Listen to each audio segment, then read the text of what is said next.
Hi అండి, welcome to our channel Shiva Reddy Pagadala. ఇప్పుడు AI వచ్చేసింది మార్కెట్లోకి. ఏఐ వచ్చేసింది. ఏఐ వల్ల విపరీతంగా జాబులు పోతున్నాయి అని ఒక అపోహ అనేది మార్కెట్లో విపరీతంగా తిరిగిపోతుంది. అది నిజంగానే అపోహనా, లేకపోతే ఏఐ వల్ల జాబులు పోవడం లేదా? అసలు ఏంటి విషయం తెలుసుకునే ముందర నేను మన వ్యూవర్స్ని కోరేది ఏంటంటే, ఇప్పటివరకు సబ్స్క్రైబ్ చేసుకోని వాళ్ళు ఎవరైనా ఉంటే సబ్స్క్రైబ్ చేసుకోండి.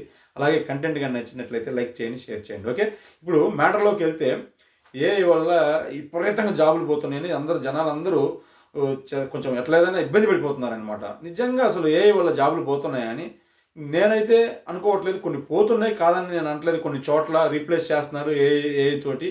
అట్లా అని అన్నీ పోతున్నాయని నేను అయితే అనుకోవట్లేదు. అది నిజం కాదు. అసలు ఈ పరిస్థితిని కల్పించింది ఎవరు?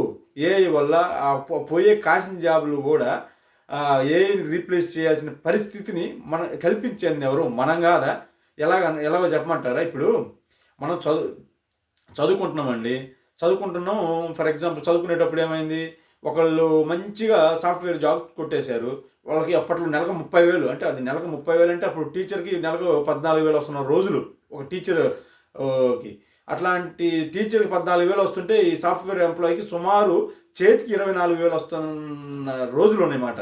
ఒక్కసారిగా అబ్బా 24,000 అంట నెలకి, సంవత్సరానికి 3,00,000 అంట ప్యాకేజీ ఫ్రెషర్గా, అది జాయినింగే అని ఎల్లయ్య అనే చేర్పించా, పుల్లయ్య అనే చేర్పించా, మల్లయ్య అనే చేర్పించా, సుబ్బారావు అనే చేర్పించా, ఇంకొక పుల్లారావు, అందరూ అందులోనే ఇంక డబ్బులు లక్షలు పోసి సీట్లు కొని ఆలంపాట్లలో కొన్నట్లు కొని ఎన్ఆర్ఐ కోటాలని, పనికిమాల కోటాలు అన్నీ కొని అందరం పొలోమ ఇంజనీరింగ్ చేర్పిస్తుంది.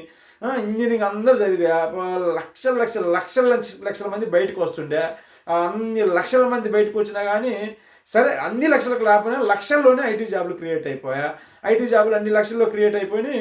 అందరూ ఐటీ, ఎవరు చూసినా ఇంట్లో 2 ఐటీలు కదిలి వాణి కదిలి ఐటీ, మా కొడుకు ఐటీ, మా కొడుకు ఐటీ, మా కొడుకు ముంబై, మా కొడుకు ఢిల్లీ, మా కొడుకు హైదరాబాద్, మా కొడుకు బెంగళూరు అని ఎక్కడ పడితే అక్కడ ముబ్బడిగా ఐటీ ఎంప్లాయీస్ అయిపోయా.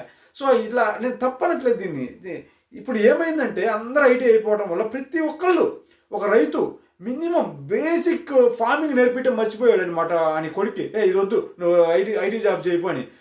ఇంకొక మంచి మెకానికల్ ఇంజనీర్ అనమాట. ఆయన కూడా ఆయన యొక్క పనిలో బేసిక్స్ నేర్పించడం మర్చిపోయినాడు అనమాట ఆయన కొడుక్కి. ఇది వద్దు, ఐటీకి వెళ్ళిపో.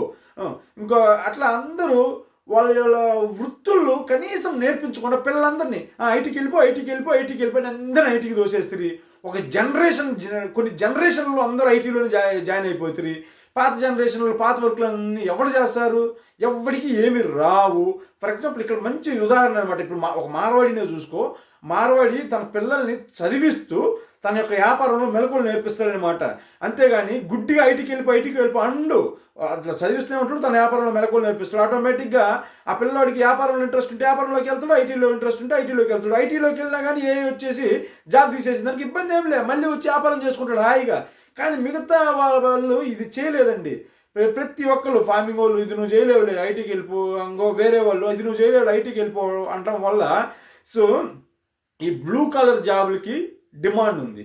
అంటే వాటికి మనం క్రియేట్ చేసాం అందరూ ఐటీ అని వైట్ కలర్ జాబ్ వెళ్ళడం వల్ల రేపన్న రోజున ఏఐ వచ్చి వాటిని రీప్లేస్ చేయగలదు, కానీ వీటిని రీప్లేస్ చేయలేదు. ఒక ఫార్మింగ్ చేసేవాడిని రీప్లేస్ చేయలేదు. ఒక మార్వాడి కొట్ల వ్యాపారం చేసే మార్వాడిని రీప్లేస్ చేయలేదు. ఒక మెకానికల్ ఇంజనీర్ని అక్కడ చేసే జస్ట్ ఫిజికల్ వర్క్ చేసే వాళ్ళని రీప్లేస్ చేయలేదు. నేను కాదన్ను, మీరు అందరూ మరి నువ్వు ఎట్లా చేసినావని నేను కూడా ఆయా గుంపులో పోయిందాన్ని అప్పట్లో.